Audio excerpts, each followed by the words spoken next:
And I'm recording. Okay. What do you think domestic violence is?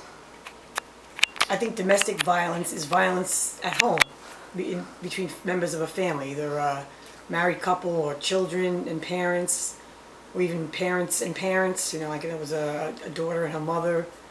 I think any violence in the home between parties that live in the same home.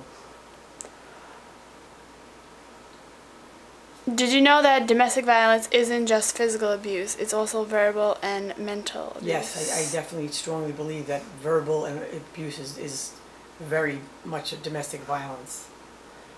How do you think someone who is being abused would feel? How does it affect them? I think sometimes emotional and verbal abuse can be almost worse than like a physical, because it's a constant demeaning abuse that affects that person's self-esteem, and it affects how they feel about themselves and the way they present themselves to the world when they go out on their own, when they're out at work.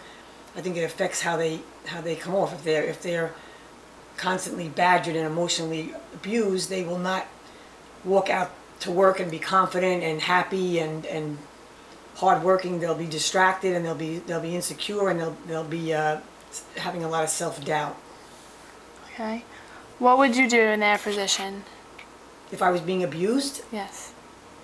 I would definitely get away from it. At the first sign of any abuse, I would definitely get away from it. I've never been exposed to it. I've seen it in other people, and I don't understand how others can put up with it. I just don't get it. I'd rather be alone than be abused by anyone. How do you think it affects the family if someone's being abused in it? I think it affects different family members in different ways. Children are embarrassed and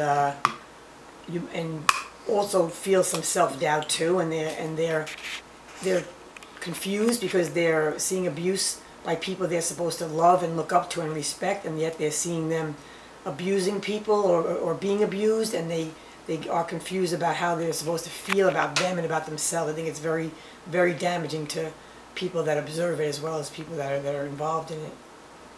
And do you know anyone personally who is either who's getting physically abused, verbally abused, mentally abused?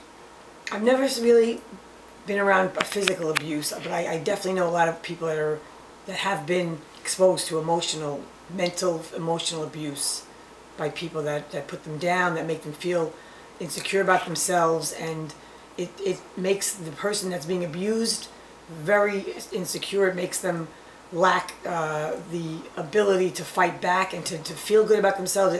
The more they're abused, the less likely they're going to be able to fight for themselves and get out of that abusive situation. If they don't stop it as soon as it starts to happen, they will become more and more controlled by it. So I think it's very bad. I've seen it in different friends and family as well.